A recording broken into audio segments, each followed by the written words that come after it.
Merhabalar, Anime Kazan'a hepiniz yeniden hoş geldiniz. Yine bir Film Cuması podcast bölümüyle karşınızdayım. Bu haftanın filmi Ant-Man and the Wasp: Quantumania, yönetmen Peyton Reed. Uzun zamandır Marvel projesi izlememiş olduğum için söze nasıl başlamalıyım hiç bilemiyorum. Adeta kelimeler bir süre boğazımda düğümlendi diyebilirim ne söyleyeceğimi düşünürken. Sanırım en iyisi klasik bir soruyla başlamak. Filmi sevdim mi? Evet, kesinlikle sevdim. Zaten 2008 yılından beri devam eden ve artık kendi standardını yakalamış bir sinema evreninden ve hatta kendi adıma konuşmam gerekirse sinema tarihinin en büyük, en ikonik olaylarından birisinden bahsediyoruz burada. Yani popüler sinemayı sevin veya nefret edin, hiç fark etmez. Bu projenin büyüklüğü ve sinemaya etkisi inkar edilemez. Kesinlikle üzerine akademik düzeyde dahi çalışılması gereken ve de çalışılacak bir sinema olayından bahsediyoruz burada. Yani düşünsenize, birbiriyle öyküsel ve karakter temeline bağ kurmuş 40'tan fazla film ve dizi var karşımızda. Kısacası bir Marvel sinema evreni izleyicisiyseniz zaten sinema salonuna az çok ne alacağınızı, ne izleyeceğinizi bilerek gidersiniz. Ve filmden mutsuz ayrılmanız pek olası değildir. Çünkü bu filmler size bir eğlence vaat eder ve vaat ettiği şekliyle de verir bunu. Yani filmi kendi içinde değerlendirmeye geçmeden önce söylemek istediğim birkaç şey var aslında. Malum dünyayı sarsan pandemi süreci sebebiyle Marvel bir anlamda 2020 yılını pas geçti. Yani hatırlayın, 2008 yılında Iron Man filmiyle başlayan süreç, yani Infinity Saga dediğimiz süreç, kısım ya da nasıl anlamlandırmak isterseniz, 2019 yılında Avengers Endgame ile muhteşem bir final yapıp bize yani adeta görsel bir şölen sunmuştu. Ancak sanırım bu muhteşem finalden sonra gelen bir yıllık suskunluk hem film takviminde sarkmalara neden oldu, hem de öyküsel bir kopukluk yaşanması endişesi yarattığı için yani 2021 ve 2022 yıllarında Marvel nasıl söylenir, bu Marvel tarafını açıkçası biraz agresif buldum. Bu arada öyküsel kopukluk meselesine de açıklık getirmek istiyorum. Ya biraz önce de değindiğim gibi bu evren onlarca projelik kocaman bir dizi ve film serisi aslında.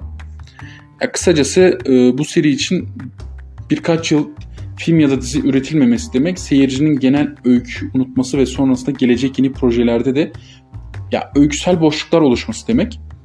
Ya dolayısıyla böyle bir ortamda seyirci kaybının yaşanması da gayet doğal bir sonuç. Yani elbette bu benim kişisel görüşüm, ancak bu mantıkla baktığımızda Marvel son 2 yılda her yıl için 9'ar film ve dizi projesi piyasaya sürdü ve 2020 yılının acısını tam anlamıyla çıkardı diyebiliriz. Yani bize de Marvel sinema evrenini unutmak için hiç şans vermedi diyelim. Yani ancak bu tavır başka bir sorun yarattı bu noktada. Yani öykünün unutulmasını engellemek isterken bu sefer de bir bıkkınlık durumu ortaya çıkardı. Ya öncesinde yılda ortalama 3 Marvel filmi gelirdi ve bu denge seyircinin gelecek filmi heyecanla beklemesine, yani o gelecek filmlerle ilgili teoriler üretmesine imkan verirdi. Oysa geçen 2 yılda Marvel bize pek düşünme ya da izlediğimiz şeyi sindirme fırsatı vermedi. Ya bu ise kimi seyircide bir bıkkınlık yarattı, az önce de değindiğim gibi. Ya, örneğin kendi kardeşlerimi ele alayım. Ya, bu hafta sonu yani malum Ant-Man and the Wasp filmi vizyona girdi. Yani kardeşlerim bu filmi izlemek yerine Asterix ve Obelix Orta Krallık izlemeyi seçtiler. Ya, oysa her ikisi de MCU filmlerine bayılır ve heyecanla beklerlerdi. Yani son yıllara kadar. Ancak anladığım kadarıyla Marvel da bu sorunun biraz farkına varmış ve 2023 yılında görece daha az dizi izleyeceğiz. Yani dizi ve film izleyeceğiz diyelim, ya da daha doğrusu. Yani evet, dizilerde güzel, bunu inkar etmiyorum, ama ve şöyle söyleyelim, evreni genişletmeleri, geliştirmeleri ve karakter zenginliği sağlamalarıyla kıymetliler. Ama bir yandan da sanki sinema filmlerinin yarattığı evrenin kalitesini biraz düşürüyor gibiler. Yani sonuçta bir diziden bir sinema filmi kalitesi beklemek de adil bir tavır olmaz, ama yine de böyle de bir durum var. Yani neyse işte, umuyorum ki bu yıldan itibaren daha az MCU projesi izleriz. Yani daha az ama daha kaliteli projeler. Ya sonuçta bence nitelik her zaman nicelikten daha kıymetlidir. Yani ne izliyorsanız ya da ne yapıyorsanız yapın. Bu böyledir. Bir işin nitelikli olması gerekir. Ya şimdi filme dönecek olursak, filme dönüş yapalım artık. Biraz daha geniş kapsamlı bir konuşma oldu şimdiye kadar. Ya şunu itiraf etmem gerekir ki Ant-Man kesinlikle benim favori süper kahramanlarımdan birisi değil. Yani çizgi romanda da, animasyon dizi ve filmlerde de veya MCU'da da durum böyleydi. Yine de 3 filmde izlerken keyif almıştım. Ya bu da bir gerçek. Ancak ya bu filmi diğer ikisinden ayrı bir yere koymak gerekir diye düşünüyorum. Ya şöyle ki ilk iki film her ne kadar MCU içinde yer alan öyküler olsalar bile daha bağımsız. Yani daha bağımsız olarak adlandırabileceğimiz maceralardı. Ya bu defa ise Ant-Man ve ailesi tam anlamıyla Multiverse Saga dediğimiz bu 2021 yılında iki projelerle başlayan yeni sagada yani bu saganın tam ortasından olaya dahil oluyorlar ve hatta geride kalan 2 yılın projelerine kıyasla olaya en keskin teması kurup bize bu sagadaki ana kötümüzü tüm haşmetiyle de sunuyorlar. Ya, film daha yeni gösterime girdiği için sürpriz kaçıran vermek istemiyorum. Yani bu sürpriz kaçıran vermemek adına öyküye değinmek de istemiyorum ama filmde yer alan Kang the Conqueror varyantı ya da Fatih Kang varyantı fazlasıyla etkileyiciydi. Ve açıkçası saganın bu Multiverse saganın sonraki yapımları için iştahımı da fazlasıyla arttırdı. Yani Kang'in diğer varyantları ile karşılaşmak için kesinlikle sabırsızlanıyorum.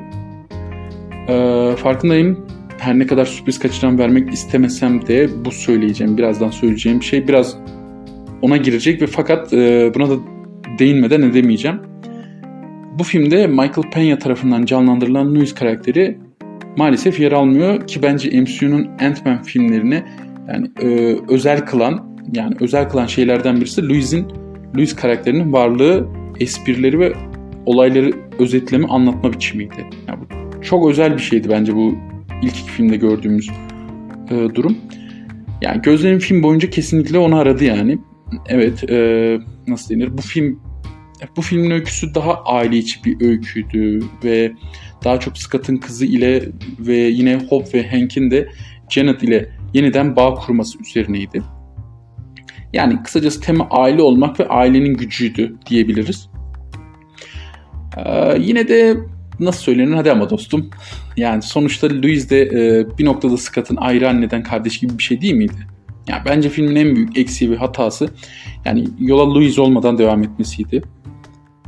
Yani yine de öyküsel olarak kesinlikle üçlemenin zirve noktası olan bir film izledik ve MCU severlere bu Marvel şölenini kaçırmayın derim. Bu arada filmin 2 tane de jenerik sonrası sahnesi var. Bunu da not düşmüş olayım. Bu önemli. Şimdiden hepinize iyi seyirler diliyorum. Bir sonraki Film Cuması podcast bölümünde görüşmek üzere. Kendinize iyi bakın. Hoşça kalın.